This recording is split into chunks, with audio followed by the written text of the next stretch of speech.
जब हमें कोई तरीका आता ही नहीं है और कोई सिखा रहा हो, हम सीखेंगे भी नहीं, तो कल क़यामत के दिन हम कह सकते हैं जी कि हमें पता नहीं था। तो ये चीज होती है कि जहां पर कोई ऐसी बात हो जिसके अंदर दीन का ताल्लुक हो, उससे जरूर सीखा करें। बहुत सारी गलतियां जो है वो इंसान की खत्म हो जाती हैं। अगर मैं आपसे जो है ना सिर्फ कई लोगों से वुजू का तरीका सीखूं, तो यकीन जाने अगर उनको वुजू का तरीका आता हो तो मैं उनके हाथ पे बैत कर लूंगा, उनको मैं अपना पीर और मुर्शिद और उस्ताद मान लूंगा अगर उनको वुजू का सही तरीका आता हो। और जब सिखाया जाता है उधर हम बैठते नहीं है, और जब वुजू का तरीका हमें आता ही नहीं होता, नमाज है उसका तरीका हमें नहीं आता। आज जिस मौजू पे मैंने आपके सामने बात करनी है कि सफ़ें जो है वो दुरुस्त रखनी चाहिए, कितनी दफा ये मसला मैं यहाँ पर बयान कर चुका हूँ। और लोग आते हैं पिछली सफ के अंदर, एक इधर खड़ा हो जाता है, इमाम इधर है, एक उधर खड़ा हो जाता है और सारे उधर खड़े हो जाते हैं।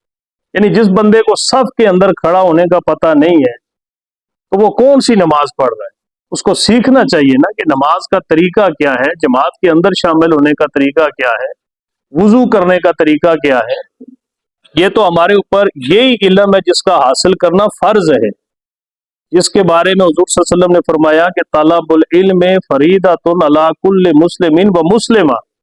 इल्म का हासिल करना हर मर्द और औरत पर फर्ज है। वो यही इल्म है जो दीन का इल्म है, नमाज वुजू इन चीजों का इल्म, ये फर्ज है हमारे ऊपर हासिल करना।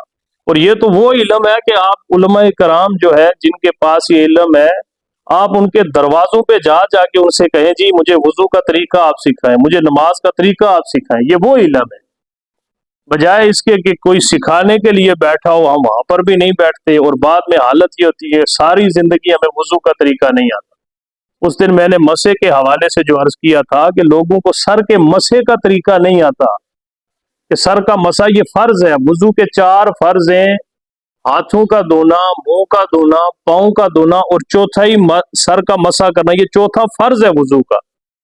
जिस बंदे को एक फर्ज का ही नहीं पता, मसे का तरीका ही नहीं पता, तो आखिर उसने कल क़यामत के दिन, यानी वो कौन सी, जब एक वुजू ही सही नहीं है तो आगे नमाज उसकी किस तरीके से कबूल होगी। तो इस हवाले से कोशिश किया करें कि जो आपके दोस्त अहबाब हैं उनको जबरदस्ती बिठाया करें। यकीन जाने कि मैं बहुत सारे लोगों को ऐसे नमाज पढ़ते हुए देखता हूँ कि जब वो सजदे में होते हैं तो उनके पाँव पीछे से ऐसे उठे होते हैं, जमीन के ऊपर उनका पाँव नहीं होता। किसी मौलवी मुफ्ती से आप पूछ लें कि हालत सजदे के अंदर अगर जमीन से दोनों पांव उठ जाए तो नमाज फासद हो जाती है, उसको दोबारा पढ़ना फर्ज होता है, वो नमाज आपकी नहीं होती। क्योंकि देखें ना, अल्लाह ने एक उसूल बता दिया है, हुजूर सल्लल्लाहु अलैहि वसल्लम ने पूरी नमाज का तरीका सिखा दिया है।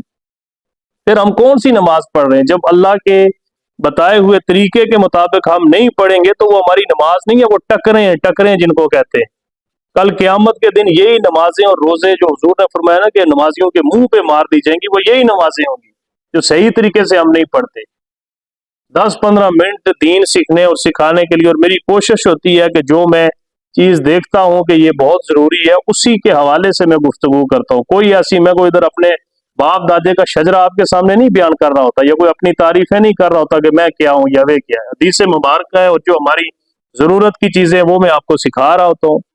और जो अक्सर उठ के भागते हैं ना, यकीन जाने उन्हीं के अंदर ये खामियां। अक्सर बंदे मैं देखता हूं कि जिनको अभी तक मसे का तरीका नहीं आता, ऐसे बंदे जो अभी तक सजदे में जाते हैं और उनके पाँव पीछे से ऐसे उठे होते हैं, या पाँव ऐसे जैसे वो जनानियां नमाज पढ़ती हैं, औरतें पढ़ती हैं, ऐसे जनाब वो मरे हुए पाँव उन्होंने जमीन पे रखे होते हैं। अब इनको कौन समझाए? घर घर जाके इनकी मिन्नतें करके ये चीजें सिखाई जाए। जब सिखाने का वक्त आता है तो कोई बैठता ही नहीं, उसको गर्ज ही कोई नहीं है। ऐसे लगता है कि जनाब हम पैदा ही शेखुल हदीस और शेखुल कुरान पैदा हुए। तो इसलिए ये जो चीजें होती हैं, चले अगर मैं भी वक्त निकाल रहा हूं तो कोशिश करके अपने बाकी दोस्तों को जबरदस्ती बिठाया करें। उनको कहें बाहर जाके, क्या आप थड़ों पे जाके बैठे होंगे, कोई इधर थड़े पे बैठा होगा, कोई उधर बैठा होगा, कोई उधर बैठा होगा, क्या कोई जरूरी काम किसी का तो कोई नहीं है। दर्जी तो कोई भी नहीं है इधर के जिसने जाके सिलाई करनी है और ईद पे लोगों को कपड़े देने। तो ये चीजें जो है आप अपने दोस्तों के साथ नेकी करें। नेकी ये है कि उनको जबरदस्ती दीन की तरफ लाएं, ताकि उनकी अगर कोई एक खामी भी दूर हो गई तो उसका सवाब हमें भी मिलेगा। अगर एक बंदा गलत नमाज पढ़ता है, सही नमाज पढ़ेगा, उसका सवाब हमें मिलेगा। अगर कोई एक बंदा गलत वुजू करता है, सही वुजू सीख लेगा, उसका सवाब हमें भी मिलेगा।